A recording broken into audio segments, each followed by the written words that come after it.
So Cherish and I did our first show together in Grand Rapids, Michigan at the Grand Rapids Art Museum. It was during the pandemic, so I think the art we expressed was, coming from the pandemic, our feelings and the things that were happening. And it also expressed our culture. So this show is kind of a continued conversation from that show, and we're furthering our dialogue about our art.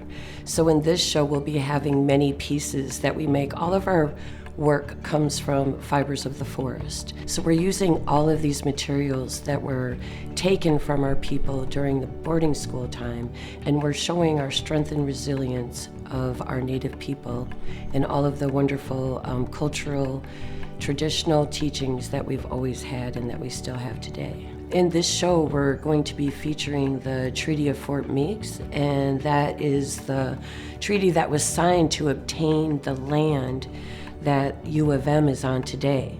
A lot of people think, well, Natives just signed away their land. They gave it to us, and so they signed these treaties. They knew what they were doing. A lot of these treaties will have X marks on it. And that means really they didn't even know how to sign their name, so how could they possibly read something they were signing? They weren't really writing treaties for us, they were writing treaties for them to take from us. I like to say that all land today that we are on, it's all Native land.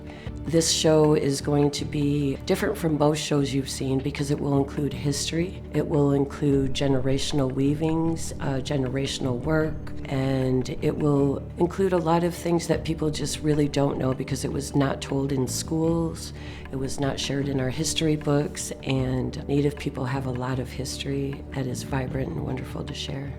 To be able to share our work with our alum and the school is just a wonderful thing. When I attended school, I went to the art school and I was doing painting and I did sculpture.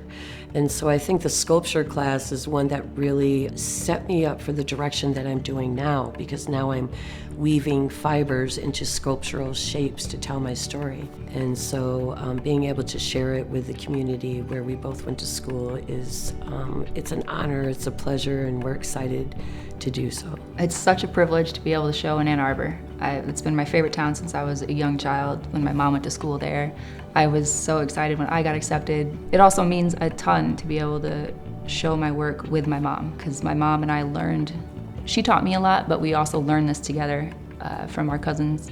I know both of us like to use our work in order to inform people on not just historical aspects, but cultural aspects.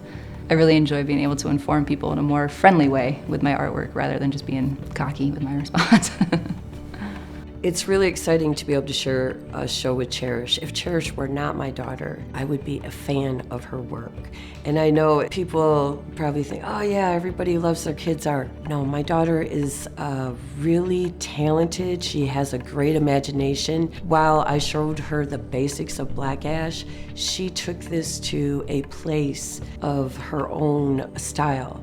Just looking at her growth and her weaving abilities, which are just phenomenal, it's really exciting to be in a show with Cherish Parrish, and then to have her as my daughter is even more exciting.